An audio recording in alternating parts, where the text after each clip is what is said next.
Hi again. We have chapter 3 in our mystery read aloud. Um, I guess we have a problem now, don't we? Uh, Jessie didn't finish emptying that trunk, and then she tried to follow the truck that had the trunk in it with some of their paperwork that was kind of important stuff. I wonder what grandfather's going to say when he finds out. All right. Jessie was upset at herself for not telling Mrs. McGregor the trunk wasn't ready. What would they do now? Her brothers and sister were already home when she went into the house. It was a trick, Benny cried when he saw her. There was no leak in the bookstore. We walked all the way there and everything was just fine. Yeah, Henry said. I didn't recognize the voice on the phone. He wasn't speaking very loudly, but I just thought it was a bad connection. We can't figure it out. What's wrong, Jessie? Violet asked. You look really upset. Someone played a trick on me, too. She explained what happened with the trunk and that it was gone and she hadn't finished unloading it. It sounded like someone wanted us all out of the house, Henry said, but I don't understand why. I don't either. Jessie grew more upset. The worst part of this all is that our passports are gone and I hadn't put them away in the box yet. Well, maybe they took them out for us, Violet said. I'll go look. Benny ran to the study. After a moment, they heard his voice. I think you should come in here. They hurried into the study. Look, Benny said, pointing at the desk. That turtle, it's still here. Well, why would they leave the turtle? Jessie said. It was in the trunk when I left, and the lid was shut. Somehow it got back out. Henry picked it up. There's something very strange going on. Jessie looked at the turtle, amazed it was still in the house. We needed to ask Mrs. McGregor what happened. Maybe Mrs. McGregor took the passports before the men loaded the trunk. Children ran to the kitchen and told the housekeeper what happened. Oh dear, I have no idea that you hadn't finished unloading the trunk, Jessie. I saw some papers in the box, so I thought you were finished. Well, did you take the turtle out? Benny asked. How did it get out of the trunk? That I don't know. I did not take that out. I didn't see either of the men take it out. Mrs. McGregor paused and then said, there was something odd that happened. After I let them in, they started to move the trunk and the phone rang. I couldn't reach the phone on Mr. Alden's desk because the men in the trunk were in the way. So I went to the kitchen to answer, but there was no one there. When I came back, they already had the trunk out on the porch. So one of them had time to take the turtle out of the trunk without you seeing it, Henry said. Mrs. McGregor nodded her head. If they were quick about it, they could have. Well, I'm worried about our passports, Jessie said. We need to call Mr. Garnett right away, but I can't remember the telephone number of the Reddimus Curiousities. I saw Grandfather put the business card down on the hallway table, Violet said. It'll be on there. I'll go get it. She brought the card into the kitchen. We've got a problem. There's no phone number on it. No address either. The only thing on it were the words, Reddimus Curiosities, and a couple of words I don't know how to pronounce. She sounded them out. A-R-T-E-R-T per net. I don't know what those words means. Could I see the card, Jessie asked Violet and handed it to her. That I don't know either. I don't think they... She looked at it more. Even if we knew what they meant, it wouldn't help us get in touch with Mr. Garnett. Henry said. I see something written on the back, Benny said. More odd words. Confert latinum? Henry looked at Jessie's shoulder. Latinum. Oh, that's a Latin word, she said. Maybe those words are all from Latin. What's Latin? Benny asked. It's an old language. People still study it today. I'll take it into school next year.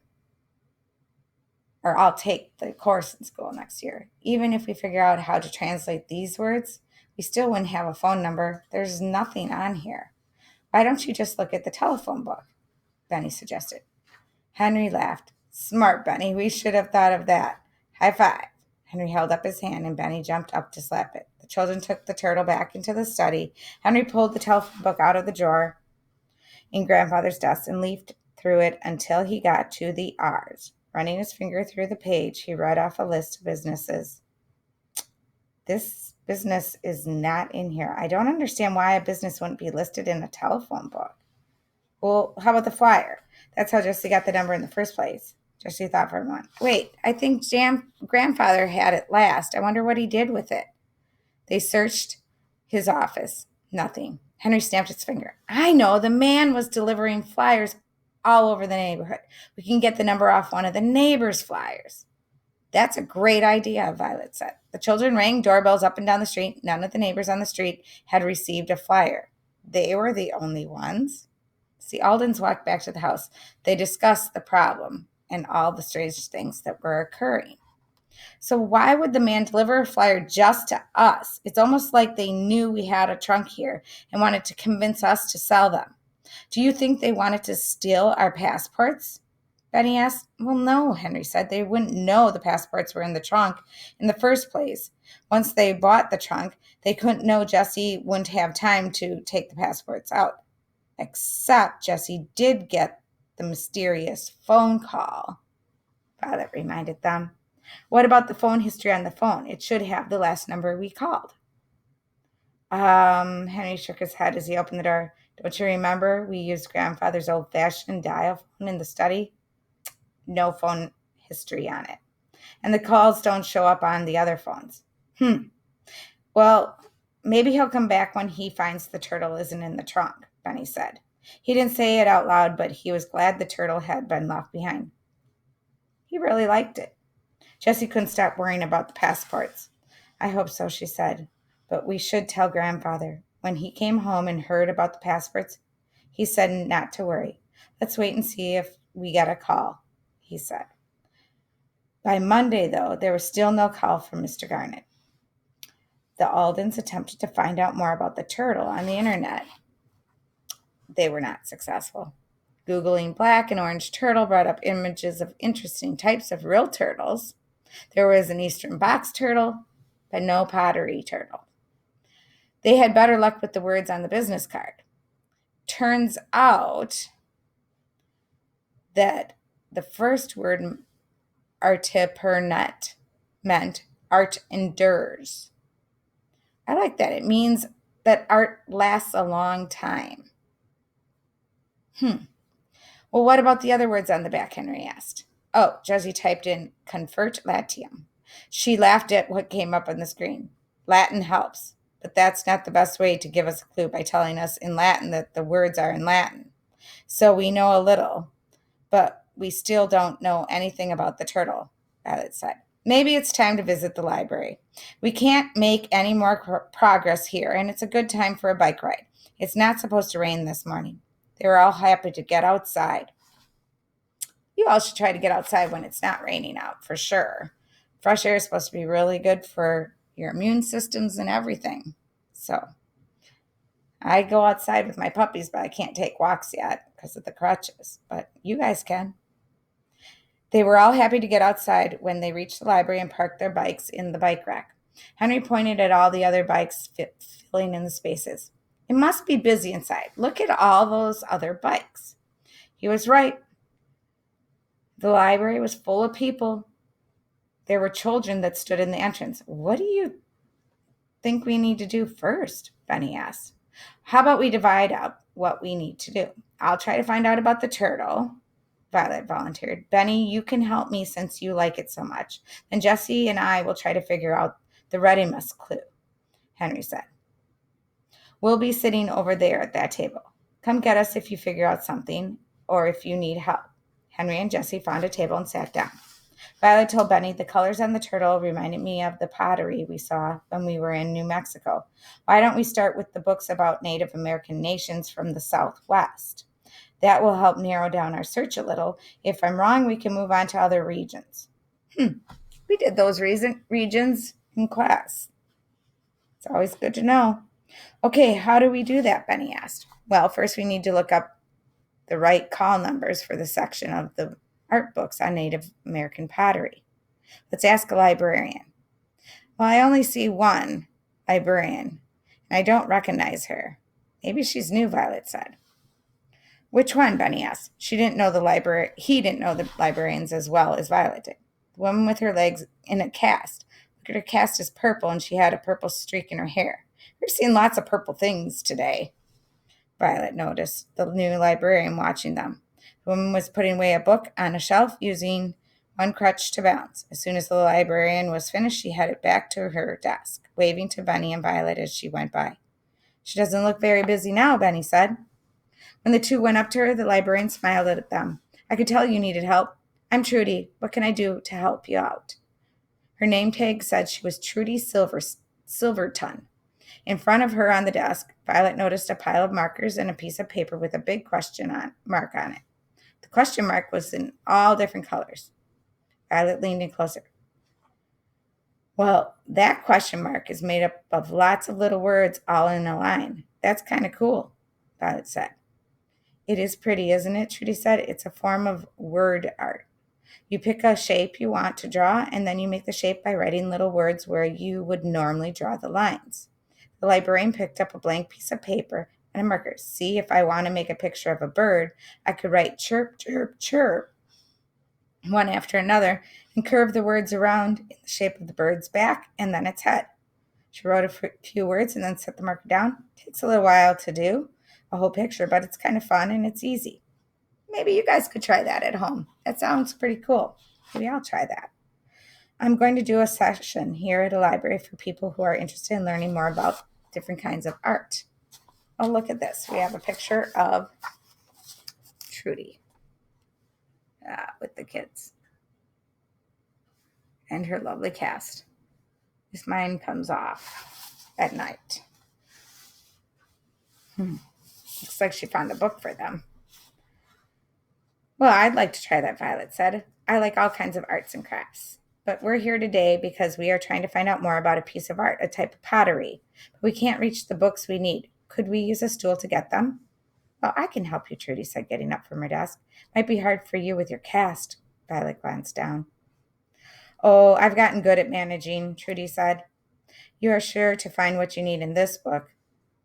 These are the right ones. Violet didn't know why Trudy sounded so sure, but she thanked the librarian, and then she and Benny got to work. How do we start? Benny asked. Do I look for a picture of a turtle? Violet picked a book and opened it. You could, but you might not find a turtle. There won't be pictures of every type of American pottery. So how are we going to know? Benny asked. The designs in the orange and the black colors might be important because different types of Native American groups might be using different types of colors. We learned that different groups do use those colors. And they also use different types of glaze because it depends what rocks or minerals they use to make the pottery. Now, a potter can buy those colors. They don't have to take it from nature. It's a lot easier. But I do think the colors have something to do with it. Interesting. For the next several minutes, they flipped through the pages. Benny liked all the different pictures of animals and different shapes of pottery. He decided he wanted to learn to make pottery, too. He was about to pick up another book when Violet cried, I found something! I don't know what the I and the K mean, but Acoma is the name of one of the Native American pueblos in New Mexico. What's a pueblo? The book says the word has some different meanings. It means town in Spanish. It's also a word used for some Native American nations and their cultures. There are several pueblos in southwestern part of the United States. The Acoma is one that lives in New Mexico. Benny jumped up from his seat. Let's go tell Jessie and Henry.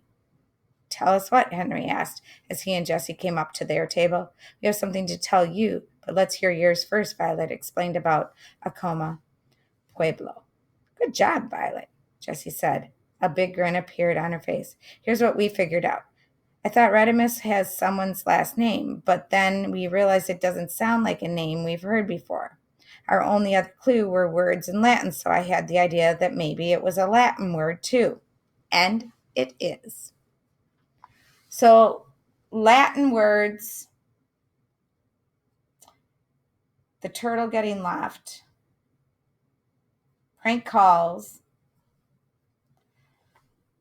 Huh. They all seem. Oh, and the second man that came to say he was from Reddimus Curiosities, he said that he didn't send the first man and nobody else got flyers on the street. That's weird. Or clues. When it seems like it's off, it's probably a clue. Well, we found out that the Latin word Reddimus means we return. So we found two important clues, Bunny said. Except we still don't know how to find Reddimus Curiosities or Mr. Garnet. Henry sighed. We still haven't solved this mystery. Trudy, the new librarian, is staring at us, Violet whispered. Well, that's the end of chapter 3. I wonder what will happen next.